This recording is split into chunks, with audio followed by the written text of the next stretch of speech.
বিশ্বজিৎ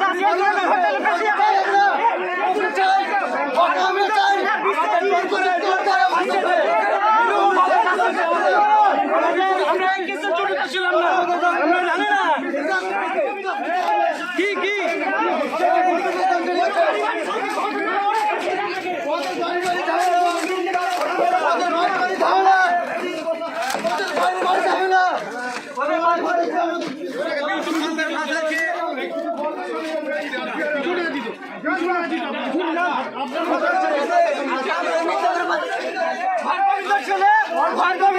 বিশ্বজিৎ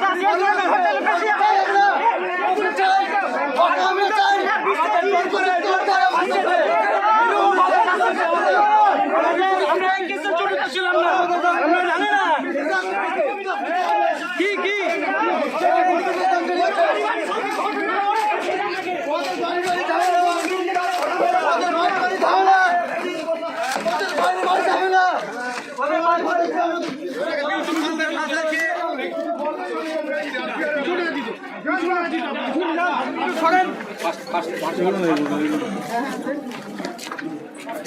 আপনার স্টিল মেরে তো হঠাৎ ক্যামেরা বন্ধ হয়ে গেল।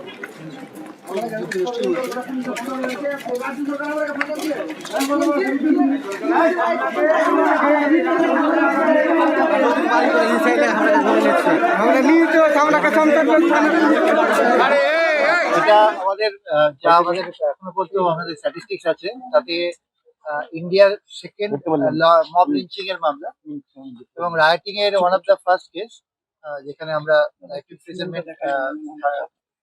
দিলেন অ্যাওয়ার্ড দিলেন সাহেব। আমাদের এই 103-এর 2 ধারা যেটা মব লিঞ্চিং ছিল মার্ডারের অ্যাগ্রাভেটেড ফর্ম, তাতে আমরা প্রেয়ার করেছিলাম ডেথ সেন্টেন্সের জন্য, কিন্তু কোর্ট যেটা মনে করেছেন সেটাই প্রত্যেকের যাবজ্জীবন হলো। এখনকার নতুন বিএনএসএস অনুযায়ী আনটিল রেমিট হচ্ছে, যতক্ষণ না রেমিট হচ্ছে ততক্ষণ পর্যন্ত যাবজ্জীবন চলবে। আর মানে আপার কোর্ট যতক্ষণ না রেমিট করছে, তার মানে এটাকে আমরা রিমাইন্ডার পিরিয়ড অফ লাইফও বলতে পারি, যতক্ষণ না হায়ার কোর্ট এটাকে রেমিট করবে।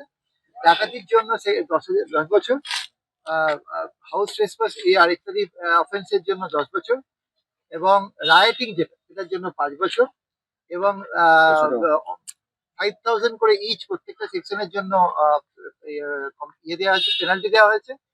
আর ভিকটিমের বাড়ির লোককে 15 লক্ষ টাকা কম্পেনসেশন দিতে হবে ডিএলএসএল এবং স্টেটের ফান্ড থেকে।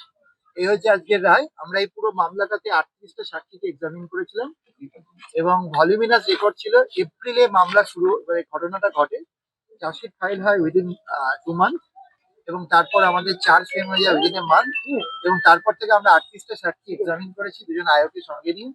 ফরেন্সিক এভিডেন্স, ডিএনএ এভিডেন্স, আমাদের অনেক রকমের এভিডেন্স ছিল এই মামলাতে।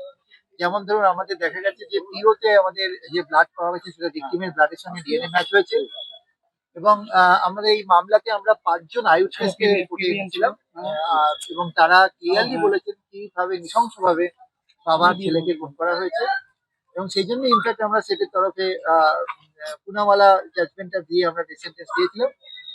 আর এছাড়া পুরো কেসটার মধ্যে আরো অনেক সায়েন্টিফিক এভিডেন্স আছে। কিছু লোক ভয়ের মধ্যে হলেও তারা মোবাইলে কিছু ভিডিও ক্যাপচার করেছিল, এবং তার পাশে একটা সিসিটিভি ইনস্টলেশন ছিল যেখানে তার ওরা ছিঁড়েছিল, যেটা ভিডিওতে উঠেছে এবং টাইমের সময়, এবং সেখানে এদের আইডেন্টিফিকেশন ম্যাচ হয়েছে along with their gait pattern. এইরকম ভাবে আমাদের বিভিন্ন রকমের সায়েন্টিফিক এভিডেন্স এসছে।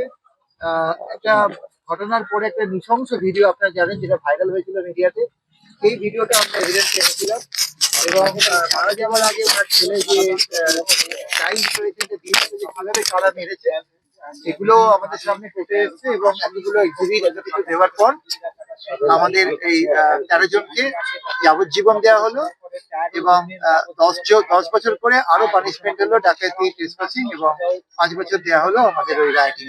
আপনি আজকে বলার সময় উল্লেখ করছিলেন যে কেন বিরলতম হিসেবে এটাকে রাখা উচিত, এবং আপনি বলছিলেন যে সামাজিক প্রভাব এই মামলাটির ক্ষেত্রে রয়েছে এবং কোনো ধর্মীয় কারণে নয়, ক্রিমিনালটা ক্রিমিনালই হয়। আপনার কি মনে হলো জাজমেন্টে সেটা প্রতিফলিত হলো? দেখুন, আমি জাজমেন্ট এখনো পড়িনি, পড়ে দেখতে হবে। ডেফিনেটলি আমরা বলেছিলাম যে ক্রাইম ইজ ক্রাইম, ক্রাইমের কোনো ধর্ম হয় না। তো এটা একটা ক্রাইম, এবং এখানে ভারতবর্ষের এক্সাম্পল অনেকগুলো রয়েছে মব লিঞ্চিং এর। তার মানে এটা একটা ওয়ান অফ দা এবং রাইটিং কেস আমাদের যেটা প্রমাণ করা খুব কঠিন, আমরা সাকসেসফুলি এই কেসটা প্রমাণ করতে পেরেছি।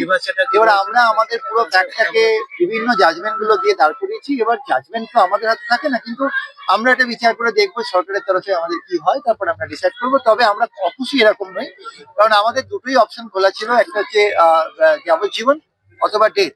কিন্তু ডেথ সেন্টেন্স নিয়ে অনারেবল সুপ্রিম কোর্ট রিসেন্ট যত জাজমেন্ট দিচ্ছে তাতে ডেথকে নেগেট করছেন, ডেথের যেতে বারণ করছেন। সেই জাজমেন্ট গুলো সবসময় জুডিশিয়াল অফিসারদের মাথায় থাকে, এবং সেই কারণে সেগুলোকে সামনে রেখে আমি পুনাওয়ালা জাজমেন্টটাকে রিকোয়েস্ট করেছিলাম যে it's a case which is rarest one because it's a case of mob lynching. তো এবং যেখানে পুনাওয়ালায় বলেছিল যে টাফেস্ট পানিশমেন্ট দেওয়ার কথা, সেটা আমরা সামনে রেখেছি। কোর্ট প্রত্যেকের যাবজ্জীবন দিয়েছে, তবে আমার মনে হয় এদের প্রত্যেকের অনেকেরই বয়স কম, বাড়িতে 4-5 জন করে মেম্বার আছে, বাচ্চা আছে, এগুলো হয়তো উনি যেটা আমার উল্টো দিকের লোক বলেছে সেগুলোকে কনসিডারেশনে নিয়েছেন। কিন্তু আমি ভিকটিমের দিকটা এবং সোসাইটির দিকটাও কোর্টকে বলেছিলাম দেখতে। সব দিক দেখার পরে কোর্ট এটা দিয়েছে, বিচার করেছে, এবং আমরা জাজমেন্টটা পড়েই বুঝতে পারবো যে কোন গ্রাউন্ডে উনি লাইফ ইমপ্রিজনমেন্ট। এটা কি মনে করছেন যে এটা এই ঘটনাটাকে রেয়ারেস্ট ঘটনা? যে দেখুন, আমরা সকাল থেকে যে হিয়ারিংটা আমি করেছি, আপনারা যদি শুনে থাকেন, আমি এটাকে rarest of the rare case বলেই এটাকে হিয়ারিং করেছি। আমরা টু দ্যাট এফেক্ট অনেকগুলো জাজমেন্ট দিয়েছি অনারেবল সুপ্রিম কোর্টের, কিন্তু রিসেন্টলি অনারেবল সুপ্রিম কোর্ট বহু জাজমেন্টের ডেথ সেন্টেন্সের এগেনস্টে যাচ্ছেন, যেটা একটা ব্যাপার যার জন্য আমার মনে হয় কোর্ট ওই সমস্ত জাজমেন্ট দ্বারা হয়তো ইনফ্লুয়েসড হয়েছেন, এবং উনি যেটা দিয়েছেন সেটা আমরা আমাদের তো মাথা পেতে নিতেই হবে। কিন্তু একটা জিনিস, আমাদের এপ্রিলের মামলা আমরা 8 মাসের মধ্যে শেষ করতে পেরেছি। কেস শেষ করা এবং কেসের জায়গা থেকে স্টেটের যে দায়িত্ব, সেই জায়গাটা আমরা পালন করার চেষ্টা করেছি। এবারে বাকিটা তো জাজমেন্টটা আলটিমেটলি জজ সাহেবের কলম থেকে আসে, ওটাতে আমাদের তবুও পুরো জাজমেন্টটা না পড়া অব্দি ওই জায়গাটা বলা খুব মুশকিল যে কেন উনি লাইফার দিলেন, কেন ডেথ দিলেন। আর ডেথ কেন দিলেন এর জন্য উচ্চ আদালতে যাওয়ার কি রকম কথা? এটা আমরা আলোচনা করবো গভর্নমেন্টের হায়ার অফিসারদের সাথে, যদি মনে হয় ডেফিনেটলি আমরা যাবো। বিচারক কি বললেন আজকে সমস্তটা নিয়ে, আজকে যে রায়টা দিলেন? বিচারক যে জাজমেন্টটা দিলেন, তিনি যখন জিজ্ঞাসাবাদ করছিলেন আসামিদের, তখন অনেকেই বলছিলেন, তাদের মধ্যে একজন ছিলেন যিনি সিসিটিভি তার ছিঁড়ে দিয়েছিলেন, তাকে বলেছিল তুমি তারটা ছিটতে গেছো। তো এরকম বেশি কিছু কিছু জায়গায় উনি কোশ্চেন করেছেন আসামিদের থেকে, তো সেগুলো আমরা দেখেছি। তারপরে উনি জাজমেন্ট সাইলেন্টলি উঠে দিয়ে উনি নেমে গেছেন, বিশেষ কিছু উনি ইন্টারপ্রিটেশন করেননি। আমরা জাজমেন্টটা আপলোড হলে আমরা পড়ে বুঝতে পারবো।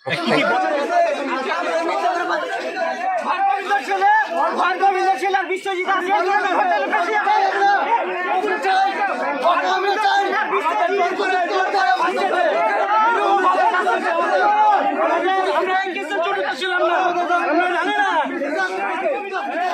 কি কি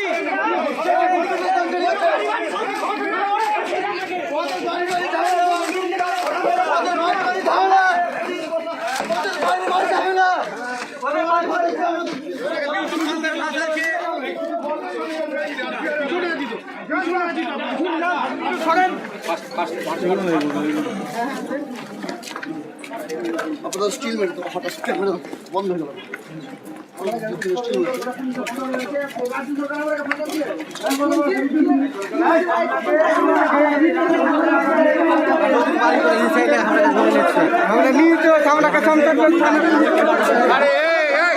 আমাদের ভিডিও ভালো লাগলে লাইক এবং শেয়ার করুন। কমেন্ট সেকশনে গিয়ে জানান আপনাদের মতামত। আরও ভিডিও পেতে আমাদের চ্যানেল সাবস্ক্রাইব করুন এবং প্রতি মুহূর্তে খবরের আপডেট পেতে প্রেস করুন বেল আইকন।